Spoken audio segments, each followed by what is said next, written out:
Hello beautiful people, আসসালামু আলাইকুম। সবাই কেমন আছেন? আশা করি ভালো আছেন। আমি আজকে একটা ভাঙা রাস্তায় চলে এসেছি এক্সট্রিম 125 আর নিয়ে। তো চলুন দেখা যাক এটা স্মুথলি রান করে কিনা। আর অনেকে জিজ্ঞেস করছেন যে ভাই এটা কি কেনা ঠিক হবে কি ঠিক হবে না। চলুন সে ব্যাপারে আজকে কথা বলবো। আর আপনারা দেখতে থাকুন যে রাস্তাটা কতটা ভাঙা এবং এর মধ্যে স্মুথলি রান করতে পারে কিনা। আর আমি তার সাথে আপনাদের সাথে কথা বলছি এবং সাথেই থাকুন, ভিডিওটা দেখতে থাকুন। বন্ধুরা, এই বাইকটা একটা কমিউটার বাইক, আপনাকে একটা ভালো মাইলেজ দিতে সক্ষম হবে। আর সিডি রাইডের জন্য অনেকই ভালো, সিটির জন্য একদমই পারফেক্ট একটা বাইক। আপনি এটা নিয়ে যদি চিন্তা করেন যে এই বাইকটা থেকে আপনি খুব বেশি কিছু আশা করে ফেলবেন, তখন কিনতে হবে না। হ্যাঁ, এটার লুক অনেক সুন্দর করছে, স্পোর্টি লুক, কিন্তু এটা কিন্তু এক্সপ্রেস বাইক না। তো ভাঙাচোরা রাস্তায় খুবই ভালো। এটার সাসপেনশনও অনেক ভালো, মনোশক দেওয়া হয়েছে পিছনে, ভালোই। তো মূল কথা হচ্ছে কি, এই বাইকটা থেকে যতটুকু দিয়েছে টাকা অনুযায়ী, এটার প্রাইস অনুযায়ী যতটুকু দিয়েছে, হ্যাঁ ভালো দিয়েছে অন্য অন্য বাইকের তুলনায়। তো বন্ধুরা, এই বাইকটা আপনার জন্য ভালো হবে কি হবে না, এটার জন্য আপনার নিজের বুঝতে হবে যে আপনি কোন ধরনের রাইডার।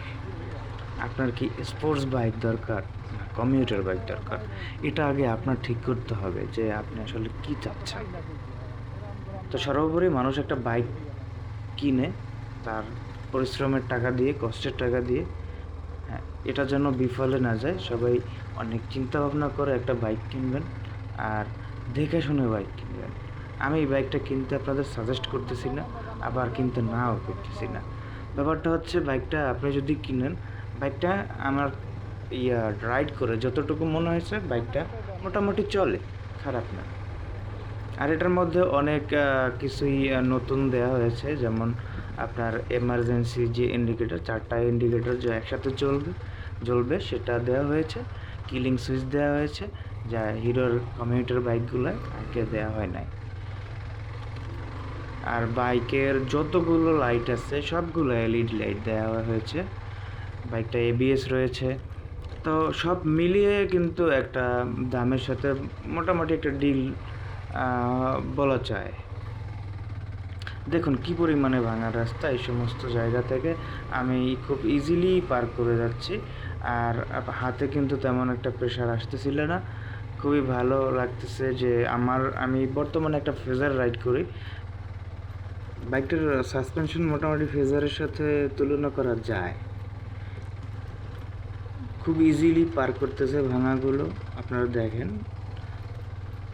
তো ভাঙা রাস্তাটা একেবারেই শেষ প্রান্তে। এটা হচ্ছে বরিশালের টর্কি বন্দর। আর জায়গাটা অনেক ভাঙাচোরা রাস্তা। এটা হচ্ছে পিছন সাইড, নদীর পাশের যে রাস্তাটা ওইটা। এটা তেমন একটা সংস্কারের কাজ চলে না। তো বন্ধুরা, এখন আমরা হাইওয়েতে চলে এসেছি। আর হাইওয়েতে আপনাদের দেখাচ্ছি, এটা খুব স্মুথলি 70-75 পার করে ফেলতেছে। এটা টপ স্পিড আমি 107 পর্যন্ত পেয়েছি। আর একদিন আপনারা যদি চান তাহলে আমি এটা টপ স্পিড আপনাদের চেক করে দেখাতে পারবো।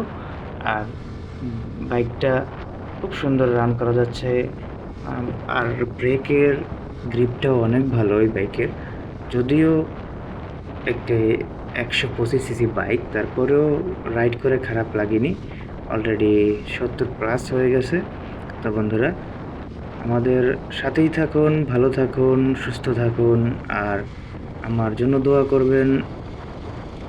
যারা ভিডিওটা দেখছেন আমার সাথেই থাকুন। আমি আপনাদের চেষ্টা করব প্রতিনিয়তই ভালো কিছু দেওয়ার। আর একটা লাইক, সাবস্ক্রাইব অ্যান্ড শেয়ার করে দিবেন। ধন্যবাদ। আসসালামু আলাইকুম।